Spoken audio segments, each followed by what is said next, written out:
नमस्कार बच्चों, e learning कक्षा में आप सभी का मैं गरिमा शुक्ला एक बार पुनः स्वागत करती हूँ और उम्मीद करती हूँ कि आप लोग स्वस्थ होंगे और अपनी पढ़ाई नियमित रूप से कर रहे होंगे।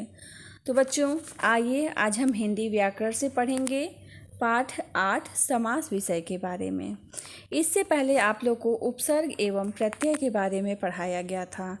आप लोग को पढ़ाया गया था कि हर भाषा में शब्द रचना की प्रक्रिया 3 प्रकार से हो सकती है। पहला उपसर्गों के द्वारा, दूसरा प्रत्ययों के द्वारा और तीसरा समास द्वारा। तो बच्चों, आज हम तीसरी प्रक्रिया समास द्वारा शब्द रचना पढ़ने जा रहे हैं। तो आइए हम देखते हैं समास किसे कहते हैं। जब दो या दो से अधिक पद मिलकर कोई संक्षिप्त रूप में बन जाते हैं तब उसे समास पद कहते हैं। पदों का समास होने पर विभक्ति नहीं रह जाती, वहाँ पे विभक्तियों का लोप हो जाता है। पुनः उन्हें विभक्ति रूप में लिखना विग्रह कहलाता है। व्याकरण में समास का प्रयोग वाक्य में सुंदरता और गुरुता या महत्व को बढ़ाने के लिए होता है।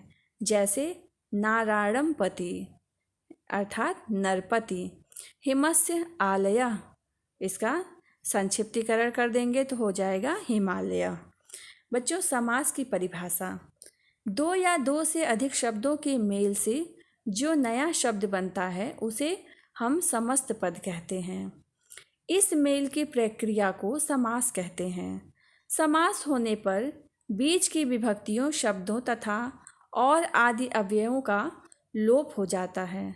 जैसे हम लोग बोलते हैं माता और पिता, भाई और बहन, तो इसमें जो माता पिता के बीच में और का प्रयोग किया गया है, ये अव्यय जो होते हैं जब इनका हम लोप कर देते हैं तो ये हो जाता है माता पिता, भाई बहन।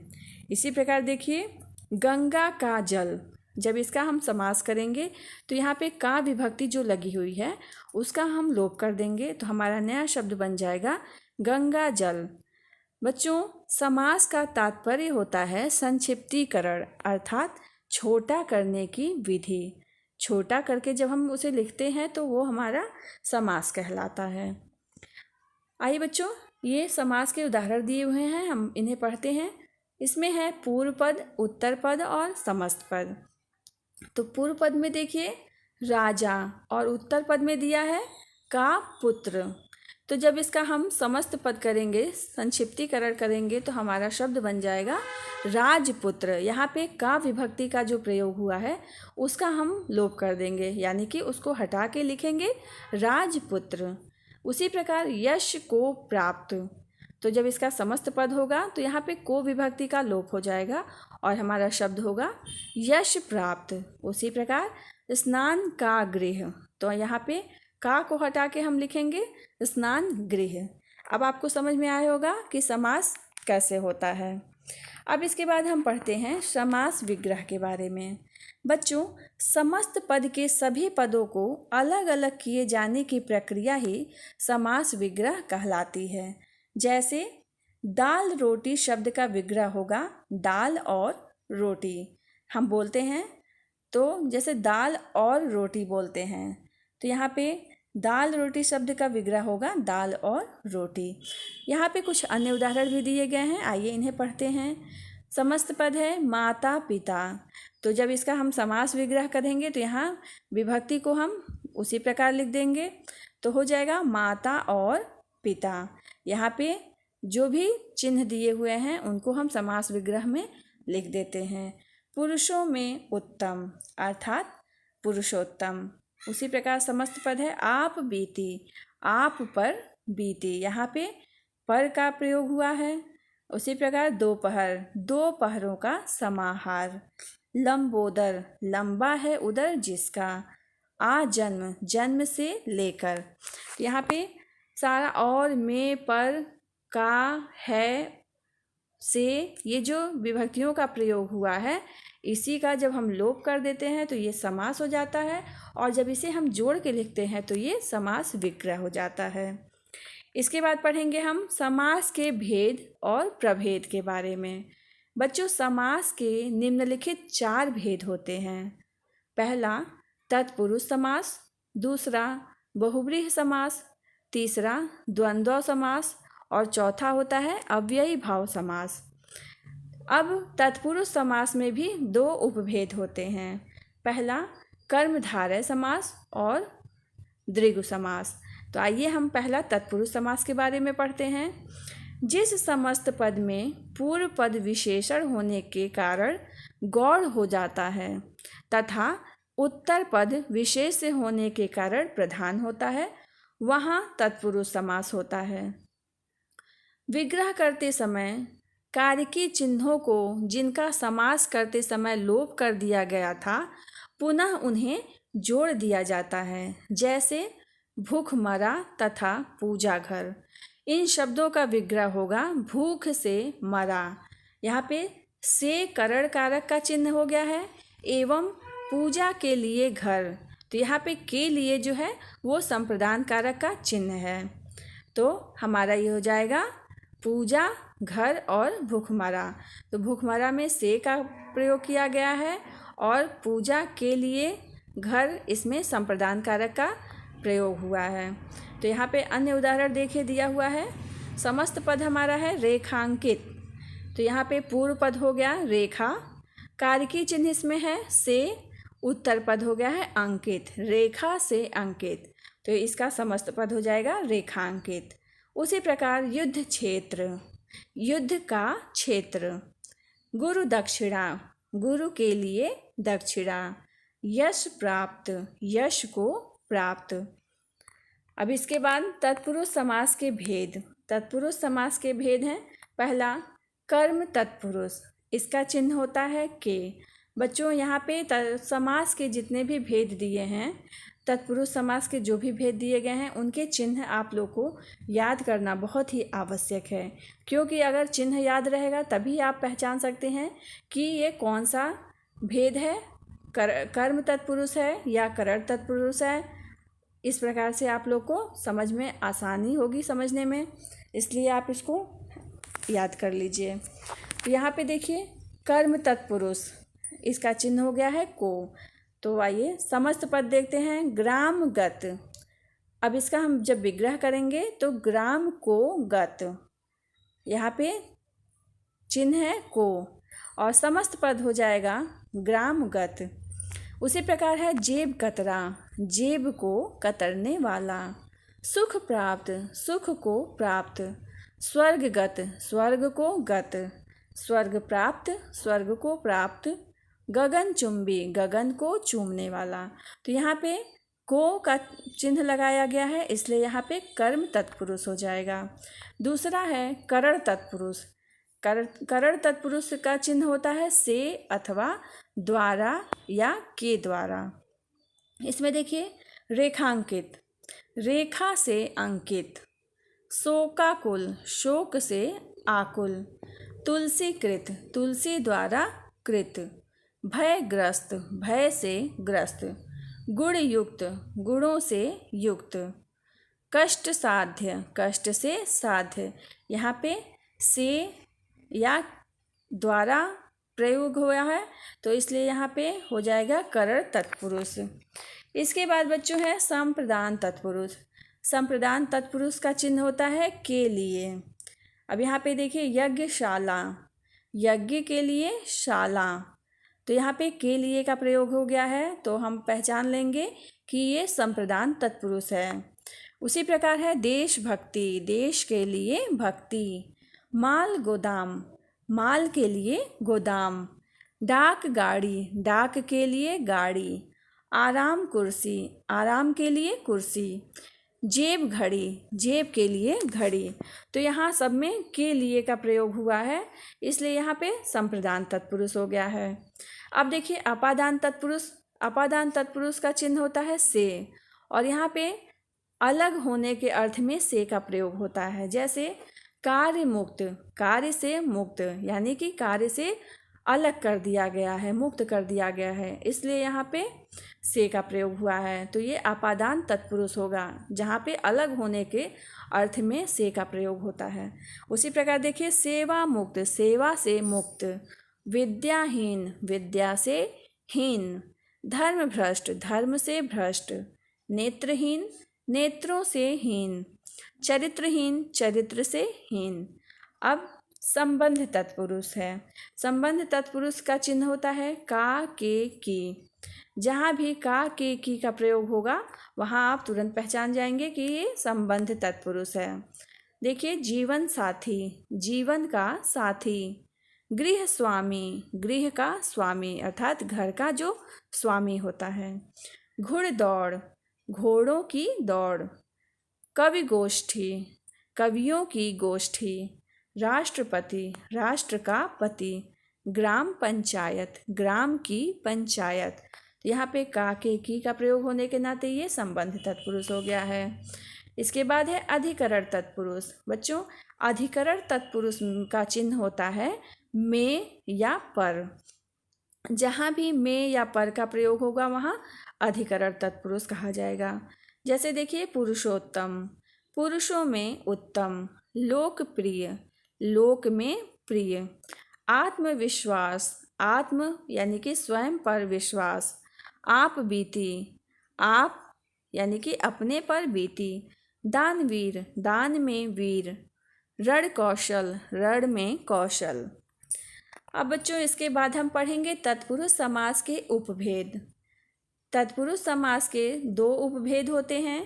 पहला कर्मधारय समास तथा द्विगु समास। तो आइए बच्चों, हम पहला पढ़ते हैं कर्मधारय समास किसे कहते हैं। देखिए, कर्मधारय समास तत्पुरुष समास का ही उपभेद है, क्योंकि इसमें भी पूर्व पद गौड़ तथा उत्तर पद प्रधान होता है।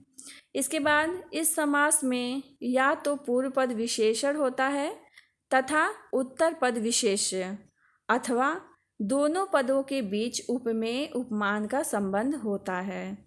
तथा इस समास का विग्रह करते समय दोनों पदों के बीच कार्य के चिन्ह या परसर्ग नहीं आते हैं। जैसे देखिए, यहाँ पे दिया है विशेषण विशेष संबंध। नील धन कमल। तो यहाँ पे नील जो है वो विशेषण हो गया है और कमल जो है वो विशेष है। तो इसका समस्त पद हो जाएगा नील कमल।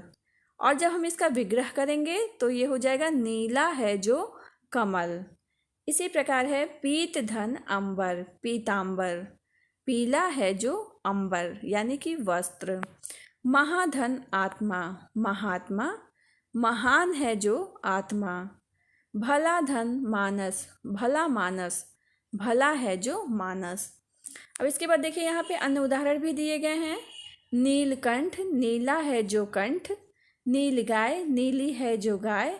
अंधकूप, अंधा है जो कूप। और का पुरुष, का मतलब कायर होता है, कायर है जो पुरुष। उसी प्रकार काली मिर्च, काली है जो मिर्च। अंधविश्वास, अंधा है जो विश्वास। पर नारी यानी कि पराई है जो नारी। महाकाव्य, महान है जो काव्य। अब इसके बाद उपमेय तथा उपमान संबंध पढ़ेंगे। बच्चों, इस संबंध में पूर्व पद के स्थान पर कभी उपमेय आता है तो कभी उपमान। जैसे यहाँ पे उपमेय दिया है वचन और उपमान है अमृत। तो यहाँ पे हमारा शब्द हो जाएगा वचनामृत। अब जब इसका विग्रह करेंगे तो हो जाएगा अमृत रूपी वचन। इसी प्रकार है कर धन कमल, कर कमल। अब इसका विग्रह होगा कमल के समान कर यानी कि हाथ। उपमान धन उपमेय, समस्त पद और विग्रह। पहला है घन श्याम, घन श्याम, घन के समान श्याम। कमल धन नयन, इसका समस्त पद होगा कमल नयन। अब इसका हम जब विग्रह करेंगे तो हमारा शब्द होगा कमल के समान नयन या कमल रूपी नयन। अब इसके बाद बच्चों हम अन्य उदाहरण देखते हैं। देह लता, देह रूपी लता। चरण कमल, कमल के समान चरण। भुज दंड, दंड के समान भुजा। विद्याधन, विद्या रूपी धन। चंद्रमुखी, चंद्रमा के समान मुख वाली स्त्री। क्रोधाग्नि, क्रोध रूपी अग्नि। कनक लता, कनक का अर्थ होता है सोना, तो कनक यानी कि सोना के समान लता। प्राण प्रिय, प्राणों के समान प्रिय। अब बच्चों तत्पुरुष समास का दूसरा उपभेद है द्विगु समास। तो आइए द्विगु समास के बारे में पढ़ते हैं। चूंकि द्विगु समास भी तत्पुरुष समास का उपभेद है, अतः इसका भी पूर्व पद गौड़ तथा उत्तर पद प्रधान होता है। द्विगु समास की सबसे बड़ी पहचान है कि इसका पूर्व पद संख्यावाची विशेषण होता है। इसके अलावा इसका उत्तर पद किसी समूह का बोध कराता है।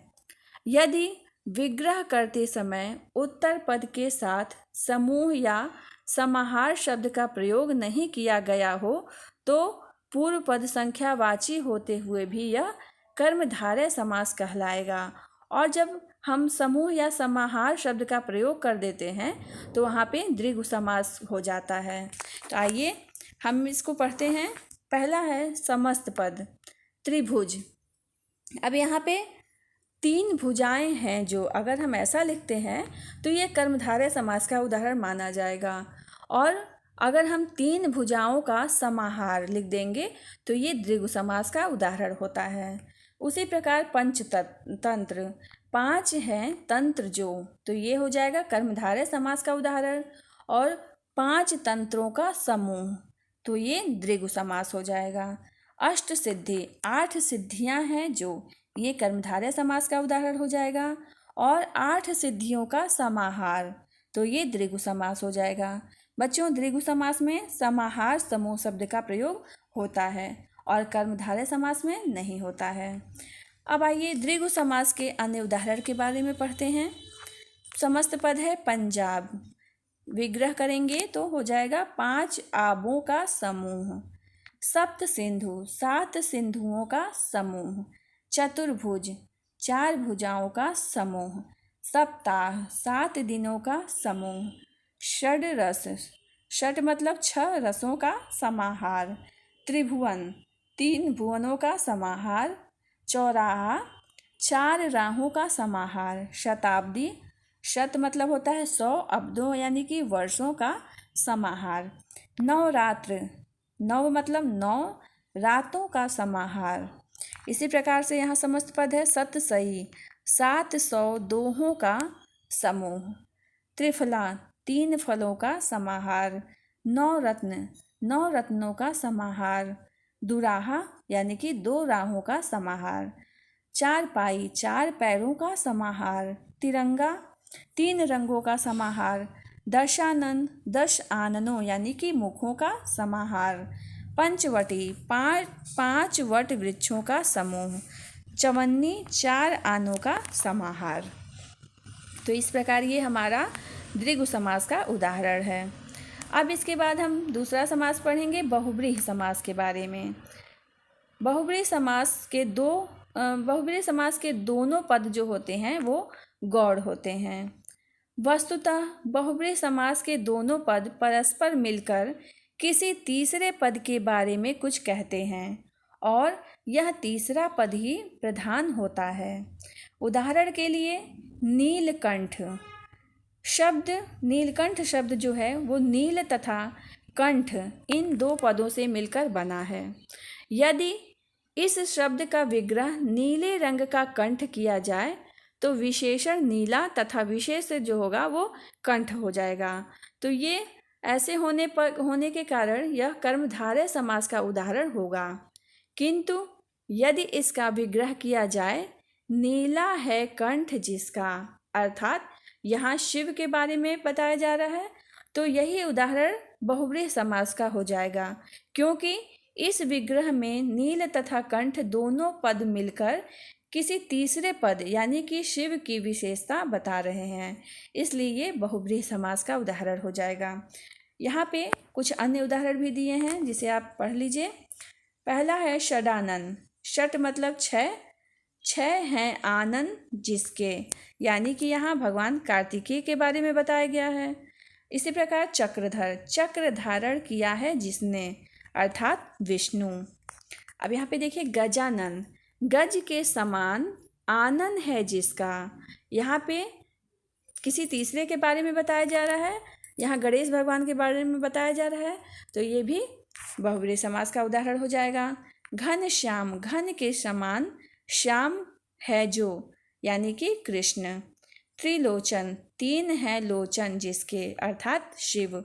मेघनाद, मेघ के समान करता है नाद, आवाज जो, रावण पुत्र इंद्रजीत। विषधर, विष को धारण करने वाला, अर्थात शिव। चतुरानन, चार हैं आनंद जिसके, अर्थात ब्रह्मा। अब इसके बाद तीसरा समास है द्वंद्व समास। बच्चों, द्वंद्व समास में दोनों पद प्रधान होते हैं, अर्थात कोई पद गौड़ नहीं होता है। समस्त पद बनाते समय दोनों पदों को जोड़ने वाले समुच्चय बोधक अव्ययों जैसे और, तथा, या आदि को हटाकर और उनके स्थान पर योजक चिन्ह लगा दिया जाता है। जैसे चाय या कॉफ़ी, तो यहाँ पे या के स्थान पर योजक चिन्ह लगा के हम लिखेंगे चाय कॉफ़ी। इसके अन्य उदाहरण देखिए। माता पिता, तो यहाँ पे माता और पिता, और के स्थान पे हम योजक चिन्ह लगा दिए हैं, तो समस्त पद हो गया है माता पिता। इसी प्रकार से नदी नाले, नदी और नाले। बाप दादा, बाप या दादा। छोटा बड़ा, छोटा और बड़ा।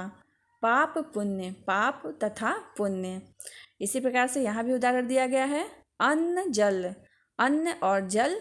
खट्टा मीठा, खट्टा और मीठा। रात दिन, रात और दिन। हार जीत, हार या जीत। राधा कृष्ण, राधा और कृष्ण हो गया है। अब इसके बाद चौथा समास है अव्ययी भाव समास। बच्चों, जिस समास का पहला पद कोई अव्यय यानी कि अविकारी शब्द होता है, उस समास को अव्ययी भाव समास कहते हैं। जैसे यथा समय, यथा समय पद यथा और समय के योग से बना है। इसका पूर्व पद यथा एक अव्यय है और इसका विग्रह होगा समय के अनुसार। यहाँ पे कुछ उदाहरण है, इसे देखिए। यथा शक्ति, यहाँ पे अव्यय यथा हो गया है और विग्रह करने पे शक्ति के अनुसार। भरपूर, अव्यय है भर, पूरा भरा हुआ। आमरण, आ मरण तक। बेमिसाल, बे जिसकी मिसाल ना हो। समस्त पद हो गया है प्रतिदिन, प्रति और विग्रह हो गया है प्रत्येक दिन या हर दिन। हर घड़ी, हर विग्रह हो गया है घड़ी घड़ी। प्रत्येक अव्यय है प्रति, विग्रह हो जाएगा एक एक। बा अदब, बा अदब का अव्यय है बा और विग्रह है अदब के साथ। अब इसके बाद बच्चों विभिन्न समासों में अंतर पढ़ेंगे। जितने भी हम लोग समास पढ़े हैं उसमें क्या क्या अंतर होता है, आइए हम पढ़ते हैं। पहला, कर्मधारय तथा द्विगु समास में क्या अंतर होता है, इसको पढ़ते हैं। बच्चों, कर्मधारय समास, कर्मधारय समास का पूर्व पद संख्यावाचक विशेषण के अलावा कोई भी विशेषण होता है। और द्विगु समास में द्विगु समास का पूर्व पद संख्यावाचक विशेषण होता है। कर्मधारय समास में पूर्व पद प्रायः गुणवाचक विशेषण होता है और द्विगु समास में पूर्व पद संख्यावाचक ही होता है।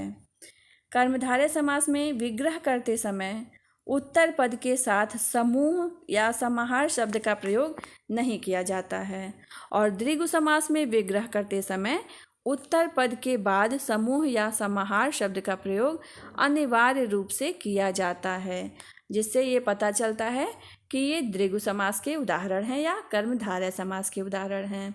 यहाँ पे कुछ अन्य उदाहरण भी हैं। त्रिलोचन, अब यहाँ पे जब हम लिखेंगे तीन नेत्र हैं जो, तो ये हो जाएगा हमारा कर्मधारय समास का उदाहरण। और अगर हम लिखते हैं तीन नेत्रों का समाहार, तो यहाँ समाहार होने के नाते ये द्विगु समास का उदाहरण होगा। इसी प्रकार चतुर्भुज, चार भुजाएं हैं जो, ये कर्मधारय समास का उदाहरण होगा। और चार भुजाओं का समाहार, ये द्विगु समास का उदाहरण हो जाएगा। चौराहा, चार राहें हैं जो, ये कर्मधारय समास का उदाहरण है और द्विगु समास का उदाहरण होगा चार राहों का समाहार। अब इसके बाद हम पढ़ेंगे द्विगु तथा बहुब्रीहि समास में क्या अंतर होता है। तो बच्चों, द्विगु समास में समस्त पद का पहला पद गौड़ होता है तथा उत्तर पद प्रधान होता है, और बहुब्रीहि समास में समस्त पद के दोनों पद गौड़ होते हैं तथा तीसरा बाहरी पद प्रधान होता है। द्विगु समास का पहला पद संख्यावाची विशेषण होता है और बहुब्रीहि समास में समस्त पद के दोनों पद मिलकर तीसरे पद की ओर संकेत करते हैं। द्विगु समास में विग्रह करते समय उत्तर पद के साथ समूह या समाहार शब्द जोड़े जाते हैं और बहुब्रीहि समास में विग्रह करते समय समूह या समाहार शब्द नहीं जोड़े जाते हैं। उदाहरण देखिए, तिरंगा। अब द्विगु समास में इसका उदाहरण होगा तीन रंगों का समाहार, और बहुब्रीहि समास में इसका उदाहरण होगा तीन रंग हैं जिसके, अर्थात तिरंगा यानी कि हमारा झंडा। दशानन, तो यहाँ द्विगु समास का उदाहरण होगा 10 मुखों का समाहार, और बहुब्रीहि समास में जब इसका हम लिखेंगे तो होगा 10 मुख हैं जिसके, अर्थात रावण। अब बच्चों, आइए हम पढ़ते हैं कि इस पाठ से हमने क्या क्या सीखा है। उपसर्ग एवं प्रत्यय के अलावा शब्द रचना की तीसरी विधि है समास रचना विधि। समास रचना में दो शब्दों के मेल से नए शब्द बनाए जाते हैं। समास रचना में भाग लेने वाले पहले शब्द को पूर्व पद तथा दूसरे शब्द को उत्तर पद कहते हैं। पूर्व पद तथा उत्तर पद के मेल से जो शब्द बनता है उसे समस्त पद कहते हैं। समस्त पद के सभी पदों को अलग अलग किए जाने की प्रक्रिया समास विग्रह कहलाती है। समास के प्रमुख भेद इस प्रकार हैं। पहला, तत्पुरुष समास, दूसरा बहुब्रीहि समास, तीसरा द्वंद्व समास तथा चौथा है अव्ययी भाव समास। तत्पुरुष समास के पुनः दो उपभेद हैं। पहला कर्मधारय समास तथा दूसरा द्विगु समास। इसके बाद तत्पुरुष समास के दोनों पदों के बीच विशेषण विशेषिका संबंध होता है तथा इन दोनों पदों के बीच आने वाले परसर्गों या कारकी चिन्हों का लोप कर दिया जाता है। कर्मधारय समास तत्पुरुष समास का भेद इसलिए है क्योंकि इस दोनों पदों के बीच भी विशेषण विशेष का संबंध होता है, पर विग्रह करते समय दोनों पदों के बीच परसर्ग नहीं लगते हैं। कर्मधारय समास के दोनों पदों के बीच उपमेय उपमान का भी संबंध हो सकता है। द्विगु समास भी तत्पुरुष समास का ही उपभेद है। इसका पहला पद संख्यावाचक होता है तथा उत्तर पद समूहवाचक होता है।